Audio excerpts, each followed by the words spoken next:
In 2019, five young men from Nairobi took Kenya by the storm.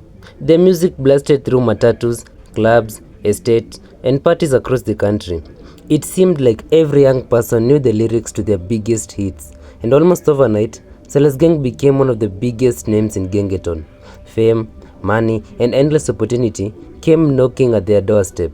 But just as fast as they rose, everything began to fall apart.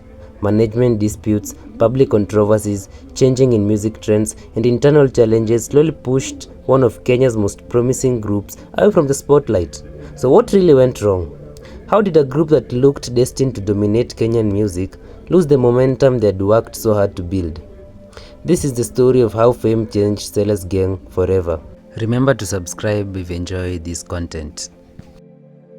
But before they became one of Kenya's biggest Gengeton groups, Silas Gang was simply five young men with one dream: to make music and, of course, change their lives. The group was made up of Peter Miracle Baby, Shalkido, Kokos Juma, Masilva, and Lexi Young. Although they would later become famous together, each of them had a very different life before music brought them together. Peter, or Miracle Baby's journey, was perhaps the most difficult. Before finding success in music, he experienced life on the streets, worked as a construction worker in Tenderu, spent time as a mortuary attendant, and even built a name for himself as a Kikuyu stand-up comedian. Shalkido earned a living in the matatu industry as a tout or kamagera,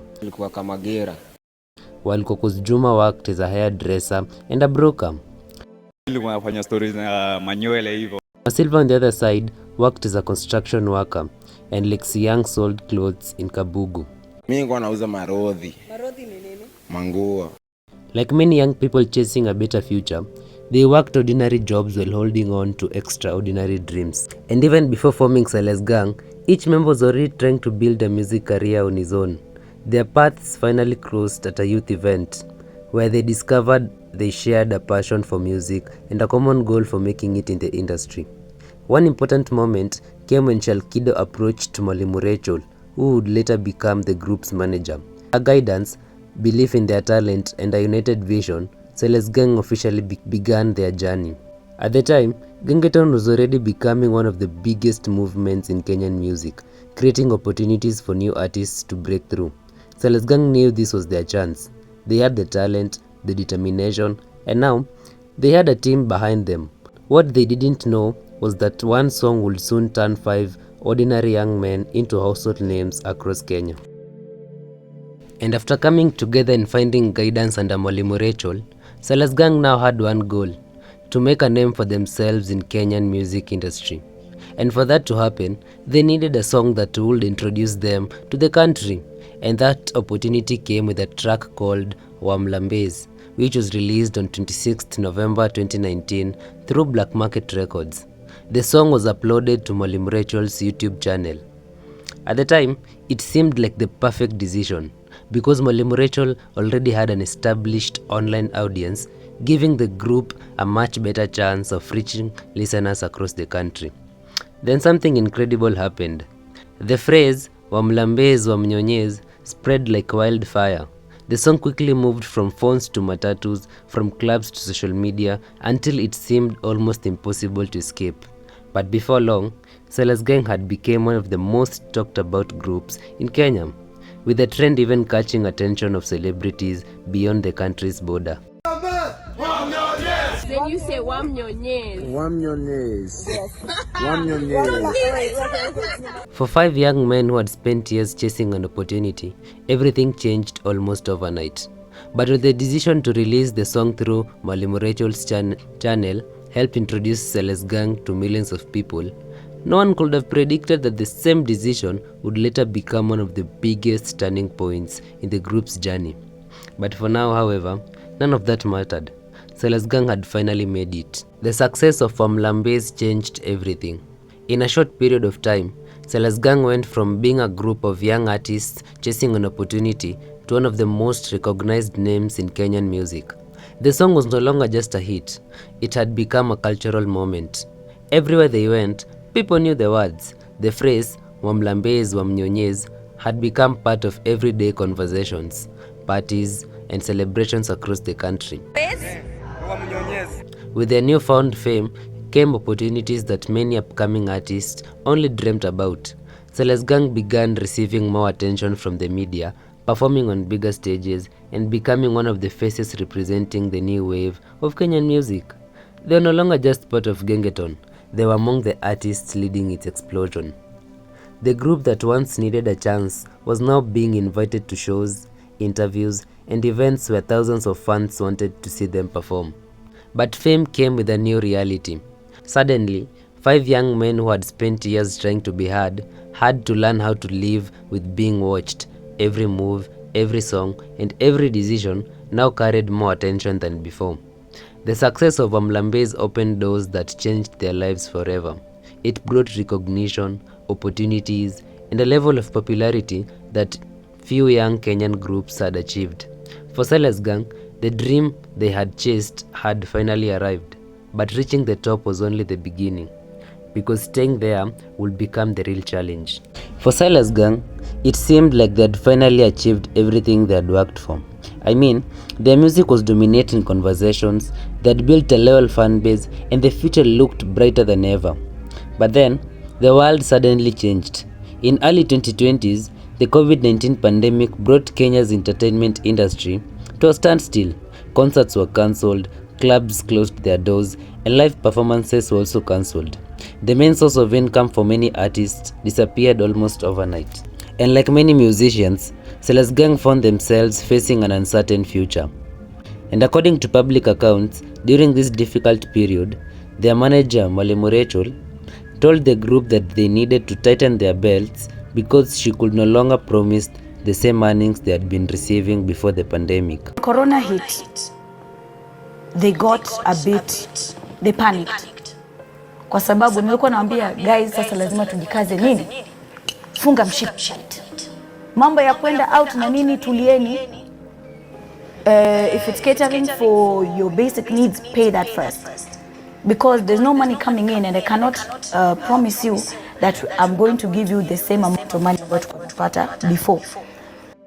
It is a difficult reality that many people in the entertainment industry were facing. And as financial pressure continued to grow, another opportunity appeared. A new recording label approached Celeste Gang with promises of taking their careers to the next level. And with them believing it was the right move to their future, the members signed with the label without consulting their manager, Mwalimu Rachel. That decision marked the beginning of one of the biggest disputes in the group's history.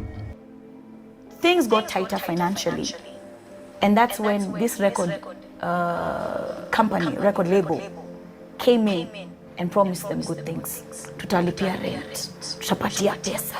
The new label requested control of Celeste Gang's YouTube channel, but Mwalimu Rachel refused to hand over the login details. She publicly maintained that she had invested heavily in building the group and asked for 1.5 million Kenyan shillings before transferring ownership. The members, however, saw things differently. They accused their former manager of exploiting their innocence and preventing them from taking full control of their own career. But before long, the disagreement spilled into the public. Fans took sides across social media, with many demanding that the YouTube channel be handed over to Celeste Gang.